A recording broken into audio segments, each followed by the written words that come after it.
and some worry about that state control or whatever. But like in this particular narrow use case, you want to give checks to individuals to get the economy moving again. Yeah. So if you think of programmable money that expires if you don't spend it.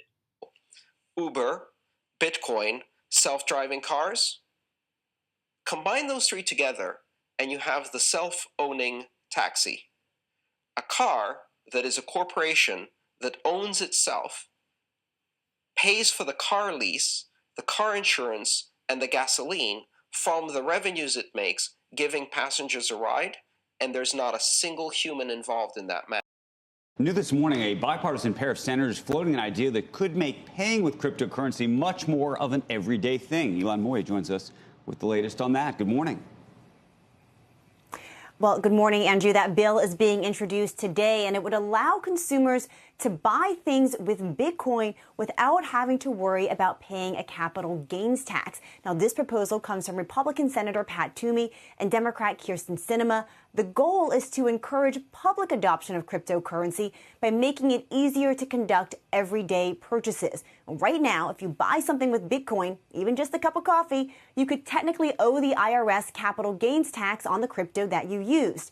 The Virtual Currency Tax Fairness Act would exempt transactions of less than $50 from that requirement. Now, in a statement, Senator Toomey said, quote, while digital currencies have the potential to become an ordinary part of Americans' everyday lives, our current tax code stands in the way. Now, several key industry groups support this idea, including the Blockchain Association, the Association for Digital Asset Markets, and Coin Center, which said that the bill could pave the way for using crypto in retail payments, subscription services, and for microtransactions. Now, Congress has been discussing a slew of crypto legislation over the past few months amid all this market volatility, but so far none of them have gone very far. A bill to regulate stablecoins that the House had hoped to formally debate this week has been punted until after summer recess. So we'll see how much momentum this new crypto tax bill picks up. But guys, it's clear that Congress is watching the industry closely. Back over to you. Welcome to the Cryptoteacher. And guys, I come back with that video just to make you think. And we have Congress now pushing Bitcoin. That is correct. They are pushing Bitcoin adoption. This fourth industrial revolution plan is playing out perfectly. Remember, guys, they cause a problem. Wait for the reaction and run in with the solution. We know Jerome Powell is going to be raising rates tomorrow. Keep shrinking this liquidity, rolling off this balance sheet, destroying the economy so the robots, algorithms, and drones can rise and the sheep go inside the metaverse. Now, will the SEC go after Ethereum like it went after Ripple? Guys, we know if the SEC goes after Ethereum, it would bring the whole crypto house down. But we know that JP Morgan has his hands all over Ethereum. So if it does happen, we know it's all part of the illusion. We know it's all part of the plan. The same way, when Coinbase tried to do the Lend program, the SEC warned them against it. So what happened to all these other companies who were doing it? Why didn't the SEC step in order to save them? Because they knew when the Fed started raising rates, it was going to shrink liquidity and we was going to end up here. Because Gary Gensler is a chess piece for the NWO. These are all perfect distractions, so the eyes are off the Fed. The Fed was shrinking liquidity. This was going to happen anyway. But what happened? We had Luna. All these DeFi companies falling at the same time the Fed is shrinking liquidity. This was all part of the plan, and now who comes to the rescue? Remember, the NWO works off problem, reaction, solution. They want to be the last resort. So no, you don't want a stable coin that can fall to zero. We have something here for you, our stable coin and our CBDC. This plan works every single time. Why would the NWO ever change it? It is proven to work 100% of the time on the sheet. And remember, the crypto teacher told you, because he knows when it comes to the New World Order, it's all planned out. You have a wonderful day. You know what's very fascinating that we were talking about is Senator Gillibrand or Senator Loomis, one of them made a comment that after speaking with Gary Gensler, that he agreed that Bitcoin and Ethereum were commodities.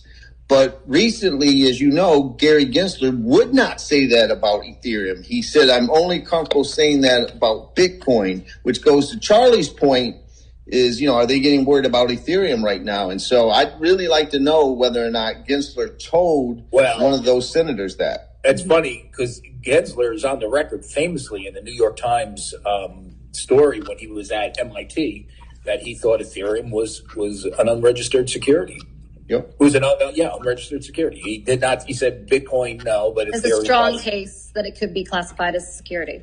I might have deemed it stronger than that. I don't know. We'll see. I'll have to rewind the videotape, but he put it out there. Yeah, and I almost wonder if he's not saying anything about Ethereum because he knows it has such a ripple effect on ripple effect. My theory is if the SEC wins the Ripple case, Ethereum is going to, they're going to invest. They have to. They have to. Well, Joseph Grunfeld said it too, right? He said if you go after XRP, you got to go after Ether as well. I mean, listen, if they win the XRP case outright, then everything other than Bitcoin's a security. That actually Coinbase, when it went public, did not register as an exchange with the SEC. It registered as, what it is, it has a license to be a money transmitter. And they have that license through the SEC. That's what they registered for, not to be a crypto exchange. So they are not officially registered with the SEC to do what they're doing. So the fact that the SEC is now coming after them for potentially selling these securities or not securities, whatever they are, it just goes to show the arbitration where the SEC is not being forthcoming with saying, this is a security, this is the way we want you to act. And this is a company that has a relationship with the SEC. Ripple doesn't have a relationship or a very good relationship with the SEC, but Coinbase has been compliant throughout all this. And now the SEC is doing 180 saying, you're selling unregistered securities. No, you're right. Remember a lot of Brian Armstrong, the CEO of Coinbase, took a lot of criticism in the crypto universe when he basically bent. Remember, he was going to have that Coinbase Lend product. Yeah. And he was notified if you go forward, even though other people had it, right? BlockFi and others had it. If you go forward, we're going to sue you. And he, in order to be compliant, he stepped down. And look how that rewarded him. And look how the SEC is rewarding him for being. We're going to a different economy, and we're going to be learning more about that as we go. But clearly, we're learning that things can be done from remote locations. We're learning that technology can replace people even more than we thought. We're not going back to the same economy. We're recovering, but to a different economy, and it'll be one that is more leveraged to technology. And I worry that is going to make it even more difficult than it was for many workers.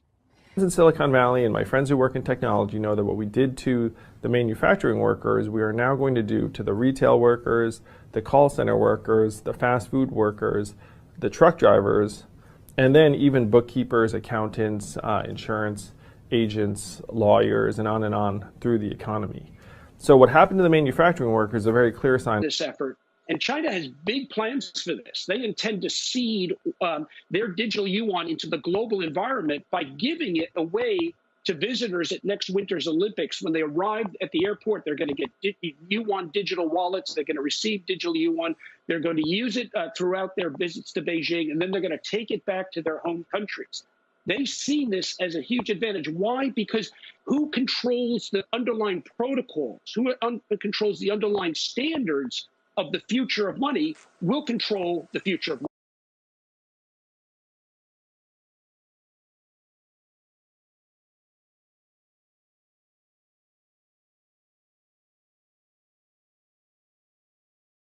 Powerful person in the world is the storyteller. The storyteller sets the vision, values, and agenda of an entire generation to come. Steve Jobs. And guys, I truly believe in this. When you look at the New World Order, they're the storytellers. And that's the reason why I wrote my New World Order book. But guys, now it's time to change the current generation. And I wrote 3 kids' books. I love the Trinity because I understand the power that's in it. So I have 3 books. We have an opportunity to change the generation, to educate, not just me, but I want to show you that I take action on a daily basis. And I want you to take action on a daily basis. whether it's your job, whether it's in your community, we have an opportunity right now to educate the masses. I posted this on my Twitter account. Please share, but this is a short clip of the 3 books. There's going to be a clothing line and action figures. Please get these books for your kids, nephews, cousins, friends, so therefore we can start the re-education now. Because as we see, the 4th Industrial Revolution foundation is definitely here. Robots, algorithms, drones, taking humanity out the picture. We have to re-educate. But let's get into the video. Part 1. King Joshua and Grandma Tam save the village. Part 2. King Joshua and Grandma Tam save New York from COVID-33. Part 3. King Joshua and Grandma Tam goes to China. It's mandatory to get part 1, part 2, and part 3 of this series. It's time to re-educate Generation Z.